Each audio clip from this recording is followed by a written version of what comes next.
مساء الخير على حضراتكم، يا رب تكونوا بخير. النهارده اتطلب مننا اوردر طلبية السمك، ودي عبارة عن سمك مقلي بولتي ذهبي زي ما حضراتكم كده شايفين، طالع لونه كريسبي والريحة تجنن.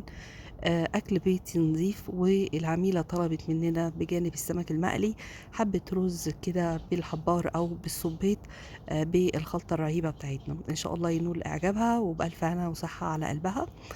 اللي يحب يتواصل معانا يحب يستفسر عن الأسعار أو المنيو عامةً، المنيو عندنا بيتغيّر كل أسبوع، وده بيكون حاجة كويسة جدًا للموظفين والموظفات اللي ما عندهمش وقت يعني يعملوا الأكلات، ودي بتتعمل كل أسبوع بأكلات مختلفة. طبعًا لو العميل أو الزبون محتاج أكلة معيّنة بنقدر نتوفرها له، ما فيش أي مشكلة، وبأسعار مناسبة إن شاء الله.